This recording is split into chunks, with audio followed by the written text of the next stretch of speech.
สวัสดีครับผมสกายนะครับ คลิปหลายๆคลิปก็วาดง่ายๆกันมาเยอะแล้วนะครับเรามาวาดอะไรที่มันยากๆท้าทายสมองบ้างดีกว่าครับ กับเรื่องนี้เลยนะครับเซฟตี้เชอร์ลีฟลาบราดอร์นั่นเองครับไม่รู้จะมีใครรู้จักหรือเปล่านะครับแต่ก็อย่าไปสนใจครับเรามาวาดกันเลยดีกว่าครับโดยการวาดทรงกลมนะครับมีเส้นตรงแนวตั้งมีเส้นจมูกครับแล้วเราก็วาดเป็นโค้งหน้าโค้งๆกลมๆมีแก้มนิดๆหน่อยๆอย่างนี้นะครับแล้วก็ตรงนี้ก็จะเป็นลักษณะของโครงร่างของหมวกตำรวจนั่นเองครับสำหรับเรื่องเชอร์ลีฟลาบราดอร์นี่ก็จะเป็นเรื่องเกี่ยวกับสุนัขตำรวจนะครับก็เป็น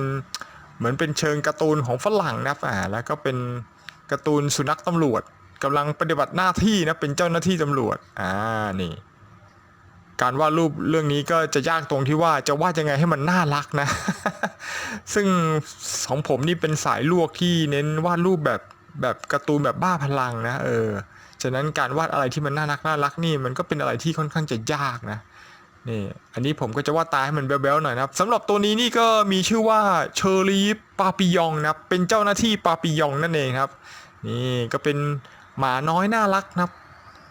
นี่ตาก็จะใสๆโตๆอย่างนี้แหละครับอ่า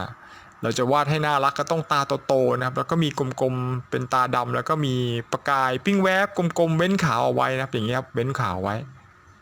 เว้นนิดนึงแล้วก็ลากตาดำนี่กระพริบตาไปข้างหนึ่งนะครับนี่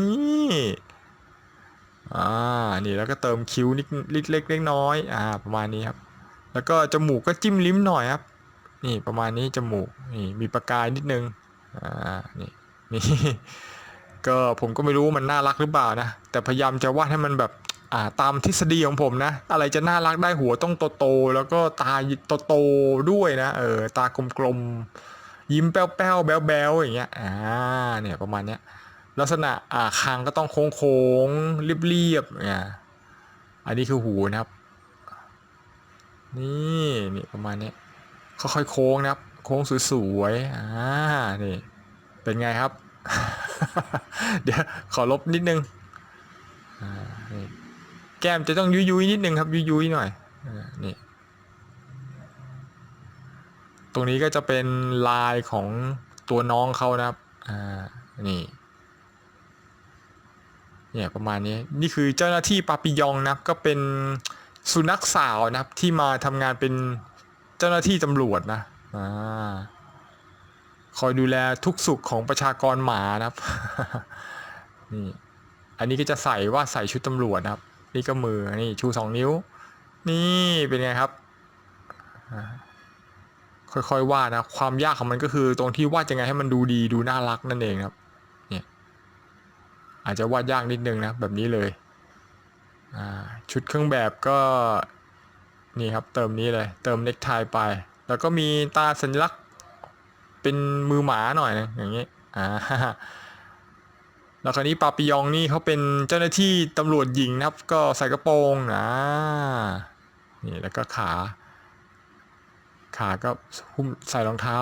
แบบนี้โอเคอาจจะยากนิดนึงนะแต่ว่าน่าจะได้อยู่น่ารักอยู่นะเนี่ยมาต่อไปเราก็จะมาวาดเจ้าหน้าที่ลาบราดอร์นั่นเองครับน่าจะเป็นตัวเอกของเรื่องนะก็วาดให้เป็นคล้ายๆเหมือนกับทรงหน้าก่อนครับหน้าก็จะคล้ายๆกล้วยนะเนี่ยโค้งแล้วก็เนี่ยนิดนึงอย่างนี้เหมือนถั่วเหมือนถั่วมากกว่าเหมือนกล้วยนะ เนี่ยทรงประมาณเนี้ยตอนนี้เราก็ได้หน้าของเจ้าหน้าที่ลาบราดอร์แล้วเป็นตัวเอกของเรื่องเลยนะเนี่ยประมาณนี้อันนี้ก็คือหมวกตำรวจนะครับแบบนี้เลยโค้งอย่างนี้มาสวมหมวกได้พอดีเป๊ะนี่จัดทรงเห็นไหมเห็นเขาของหมวกตำรวจนี่มีที่รัดตรงนี้เป็นลายนะครับระหว่างปีกหมวกด้านล่างนะกับหมวกด้านบนนี่แล้วก็มีสัญลักษณ์ตำรวจนะครับเป็นรูปตัว B คล้ายๆตัว B มีหูอันนี้ก็จะเป็นจมูกครับ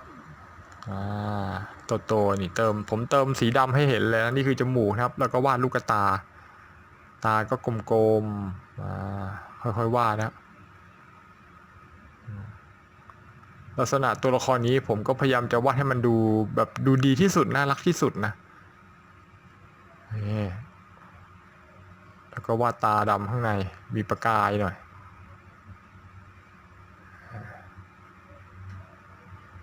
โชว์ประมาณรู้สึกว่าตามันจะแบบติดกันเกินไปนะ ดูเหมือนตามันจะเหล่ๆเอาให้มันห่างมานิดนึงนี่ดูรักษาระยะห่างนะเอาให้มันห่างมาหน่อยนึงแล้วค่อยวาดตาโอเคประมาณนี้แหละเมื่อกี้มันติดกันเกินแล้วคิ้วก็จะหนาๆอย่างนี้ครับนี่คิ้ววาด2 เส้นก่อนนะขนานกันแล้วก็ยิกนี่คิ้วมันจะประมาณนี้แล้วคิ้วมันจะดูแบบเป็นผู้ชายหนักแน่นนะเข้มๆหน่อยคิ้วหนาแล้วนี่ปากแต่ปากนี่ยิ้มอย่างแบวครับ เนี่ยเสร็จแล้วเราก็เติมหูครับหูก็ยาวๆหน่อยประมาณนี้โอ้โหดูน่าเกลียดลบได้นะครับเพราะตอนนี้เราอยู่ในช่วงสเก็ตนะนี่ประมาณนี้แล้วก็หุยข้างหนึ่งไม่รู้ว่าเพื่อนๆจะวาดตามกันได้ไหมครับสายลวกก็พยายามวาดให้ได้ทุกรูปแบบนะอะไรที่เป็นการ์ตูนนี่จะต้องวาดได้หมดนะไม่ว่าจะเป็นแบบน่ารักแบบบ้าพลังหรือแบบอาจจะดูเกเรไปบ้างหรือจะแบบเซ็กซี่ต้องได้หมดนะ พอได้หมดแล้วก็เดี๋ยวก็จะสดชื่นนะอันนี้ก็จะเป็นชุดตำรวจเหมือนกันครับลาบราดอร์ตัวนี้ก็จะเป็นเจ้าหน้าที่ตำรวจเช่นกันนะครับทำงานร่วมกับปาปิยองเลยนี่อันนี้ก็จะเป็นแบบมือนับยื่นออกไปนี่ผมจะวาดเป็นกระดูกสุนัขแล้วกันนี่เป็นกระดูกที่สุนัขชอบแทะไม่ใช่กระดูกสุนัข เป็นกระดูกที่สุนัขชอบแทะนะครับนี่ใหญ่ๆเบ้อเร่อเลยแล้วก็วาดมือจับนี่ปึ๊บนี่มี3 นิ้วครับไม่ใช่3 นิ้วมี4 นิ้วสุนัขมี4 นิ้วอันนี้ก็เป็นบ่านะครับนี่กำหมัดตรงนี้โอเคต่อไปก็วาดชุดครับโชว์เป็นขางเกงนี่แล้วก็เติมรองเท้าไปนี่เป็นไงครับโอเคนะถึงผมจะวาดแนวมันน่ารักไม่ได้แต่ก็พอได้อยู่นี่เติมหางไปก็เท่ใช้ได้มาต่อไปอีกตัวหนึ่งก็จะเป็นเจ้าหน้าที่โดเบิลแมนนะหรือจะเรียกว่าโดบี้ก็ได้มาเรามาวาดโดยการวาดทรงของหน้าก่อนเลยครับนี่จะโค้งๆนี้ขึ้นไปแล้วก็นี่เส้นตรงกลางนะครับเส้นบาลานซ์เราจะได้วาดได้ง่ายขึ้นนะนี่โค้งไปเป็นหัวนี่ประมาณนี้รูปเหมือนรูปผลไม้เหมือนเป็นโครงร่างรูปผลไม้เหมือนกับอะไรวะเหมือนกับชมพู่นี่แล้วก็เติมหมวกตำรวจไป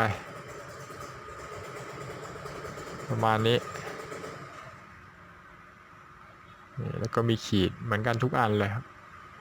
โอเคแล้วก็เติมสัญลักษณ์ตัวคล้ายๆตัว B มีหู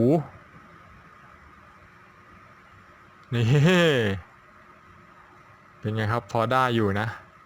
ฝีมือผมยังไม่ตกนะ หูก็จะชี้เดอย่างนี้หน่อยหูตั้งชี้เดเสร็จแล้วก็จมูกเอาจมูกก่อนเลยนะเพราะจมูกมันใหญ่เปิกเลยครับแล้วก็วาดเขาเรียกว่าอะไรดีเป็นกรอบปากมันอ่ะนี่แล้วก็วาดปากต่อไปก็เป็นตาครับกลมๆมันก็ไม่เชิงกลมนะเนี่ยลักษณะอย่างเงี้ยโค้งๆแบบกำลังงงนิดนึงเดี๋ยวนะเติมขอบให้มันกว้างขึ้นนิดนึงอารมณ์มันก็ดูแล้วเหมือนผมวาดลาเหมือนกันนะเนี่ย อันนี้คือหมาครับน่าจะเป็นหมาดับเบิลแมนด้วยแหละนี่เติมคิ้วสำหรับการ์ตูนเรื่องเซฟตี้เชอร์ลีฟลาบราดอร์นี่ผมก็ไม่เคยดูนะบังเอิญผมเห็นแล้วรู้สึกว่าเฮ้ย มันเหมือนผมเห็นในขึ้นหน้าจอผมเต็มไปหมดเลยนะอารมณ์เหมือนกับว่าเฮ้ยมึงต้องวาดแล้วแหละ ก็เปลี่ยนบรรยากาศมาลองวาดแนวสัตว์บ้างนะแบบเนี้ยสัตว์แบบเขาเรียกว่าเลยเป็นแนวอะไรอะแนวแฟนตาซีสัตว์เหมือนคนอะเดินสองขาเหมือนคนเลยนะทำอาชีพเหมือนคนเลยเนี่ยอันนี้จะยืนตรงๆหน่อยนี่วาดขาหัวจะโตๆนับตัวก็จะสั้นๆอันนี้คือบ่านะบ่ายศนี่มียศหน่อยเป็นนายอำเภอนะเห็นบอกน่าจะเป็นนายอำเภอเป็นเจ้าหน้าที่ตำรวจ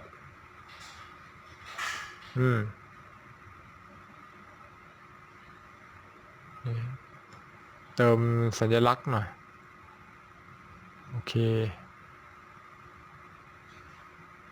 เติมลายเสื้อชุบลายแขนเสื้อ2 เส้น1 2โอเคนี่แล้วก็วาดมือสำหรับคาแรคเตอร์ไอ้พวกนี้ที่ยากสุดก็คือสีหน้าท่าทางของหน้าตานะส่วนสัดส่วนตัวอื่นก็คือพยายามต้องให้มันเล็กๆหน่อยนี่ก็พอได้นะมาของแถมตัวสุดท้ายนะครับตัวนี้ก็จะเป็นสาวน้อยสาวใหญ่อะไรสักอย่างนะ ตัวนี้ก็เป็นด็อกเตอร์นะด็อกเตอร์แอนเทลนั่นเองครับก็เป็นเจ้าหน้าที่น่าจะเป็นเจ้าหน้าที่พยาบาลนะวาดทรงกลมก่อนเลยครับไม่รู้เป็นหมาพันธุ์พุดเดิ้ลหรือเปล่านะไม่แน่ใจนี่วาดขอบตาบนแล้วมีขนตาครับตัวนี้จะออกเซ็กซี่นิดนึงโค้งๆปุ๊บสวยนี่เติมขนตาตัวนี้หน้าออกจากกลมๆนิดนึงนะครับแล้วก็วาดลูกตาโตๆเลยนี่ฟึบนี่ลูกตาสีดำเวลาวาดตานี่จะให้ดูน่ารักก็ต้องมีแววตานะเนี่ยแววตาไปโดยการเว้นขาวอะไรนี่ดำถมไปนี่ประมาณนี้จมูกจิ้มลิ้มแล้วก็วาดโครงหน้าเลยโครงหน้าก็จะกลมๆหน่อยครับจุดเด่นเลยก็คือจะมีขนเป็นทรงผมที่แบบโคตรเฟี้ยวครับสำหรับตัวนี้ปากก็ยิ้มหน่อยครับยิ้มแป้นๆมีลิ้นนี่ครับผมก็พยายามวาดให้มันดูน่ารักนะซึ่งจะน่ารักหรือเปล่าอันนี้ผมไม่แน่ใจนะมองไม่ค่อยออก แต่ผมว่าตาโตแล้วยังไงก็ต้องน่ารักอ่ะผมว่าผมก็ไม่พลาดนะนี่ทรงผมมันเป็นประมาณนี้ครับโคตรจะเฟี้ยวครับนี่น้อยสวยๆแล้วก็ตัดเหลี่ยมแล้วก็โค้งนี้มานิดนึงเป็นทรงผมด้านข้าง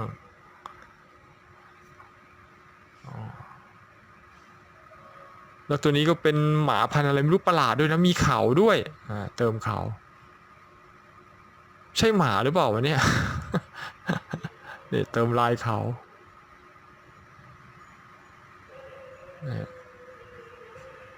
แล้วก็มีหูด้วยนะครับหูนี่หูมันจะทะลุมาจากผมตรงนี้เลยนี่หูมันนับฟึบโอเคประมาณนี้แหละ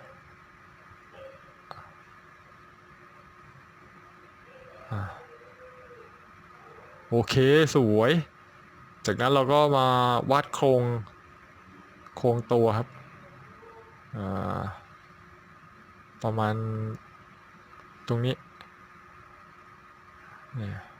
โอเคเป็นตัวกับสะโพกนะครับแล้วก็วาดมือใหญ่ๆเลยนี่มือก็4 นิ้วแล้วก็ตรงนี้ก็จะเป็นคอนะครับแล้วก็เป็นเสื้อเขาเรียกว่าอะไรเสื้อแพทย์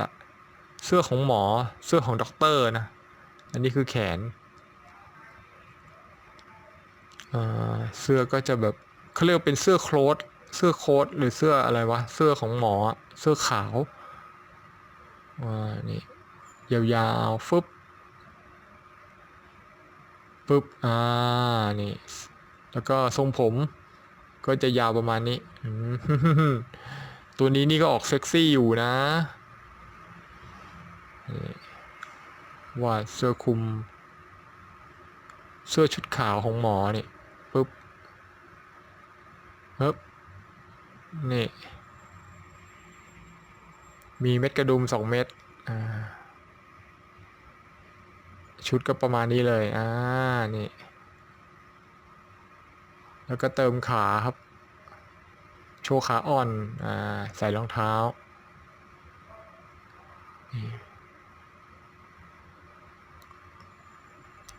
โอเคค่อยๆนับ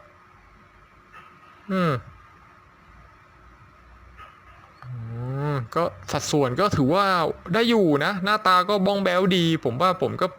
พอวาดน่ารักยังฝีมือไม่ตกนะ เฮ้ยดูไปผมว่ามันน่าจะเซ็กซี่มากกว่าน่ารักหรือเปล่าในภาพเนี้ยขนน้องปาปิยองปุ๊กปิ๊กฟูฟ่องด้วยพิงค์อ่อนๆจงระบายแบบสุภาพชนลิ้นร้อนแรงด้วยฮอตพิงค์ร่องปากหอมชื่นใจด้วยวอลมิเลียนตรงหน้าอกแวบแวววับด้วยเยลโล่สัญลักษณ์ต้องใช้ไลท์บลูพร้อมกับเน็กไทระบายเพอร์เพิลชุดเครื่องแบบตำรวจลายขนน้องปาปิยองสดด้วยคามีนชุดเจ้าหน้าที่ระบายอย่างอ่อนโยนใช้อัลต้ามารีนขนสวยด้วยไว้ใช้มอท่าให้สายตาน่ารักมุ้งมิงหมาตำรวจดูโดดเด่นด้วยไลท์บลูลายสวยง่ายๆใช้เยลโล่ก็พอลิ้นเอาฮอตพิงค์ไปกินร่องปากกินมะนาวเลอะออกมาเหม็นเปรี้ยวด้วยเวอร์มิเลียนเท้าสกปรกด้วยเวนไดบาวระบายขนลาบราดอร์ให้ฟูฟ่องด้วยออเรนจ์ชุดเจ้าหน้าที่ละเลงให้ทั่วรั่วด้วยเพอร์เพลทำให้เนียนสาดด้วยอันต้ามารีนขนสุนัขลาบราดอร์เบนให้มันเรียบเนียนเหลาด้วยครีมเบดสุนัขตำรวจจับง่ายๆด้วยเยลโล่เครื่องประดับแต้มให้เฟี้ยวด้วยไลท์บลูปากสุนัขต้องเลอะด้วยออเรนจ์ขนของโดบี้มืดมนด้วยเวนไดบาวระบายเพอร์เพลชุดตำรวจเพิ่มสง่าราศีประสานขนไม่ให้แตกปลายทับล่องฝ้าขาวด้วยมอท่าปากระบายให้เนียบด้วยครีมเบดแต่งให้เท่ได้อีกด้วยอัลต้ามารีนสีผมดรแอนเทลสวยพุ้งฟิ้งด้วยฮอตพิงค์ระบายจมูกด้วยวอร์บิเลียนอย่าให้มันเลอะตานี่สีสวยด้วยไลแลกแต้มเยลโล่ให้วุ้งวิงปุงกระปิงชุดใช้สีเซ็กซี่ละเลงเพอร์เพลให้เฟี้ยวรองเท้าสวยรวยเสน่ห์ด้วยเวทได้เปล่าผิวเนียนกระจ่างใสใช้ไว้ย้อมผมให้ไม่แตกปลายด้วยมาเจนต้าสีสวยทั้งทีมเลยเว้ย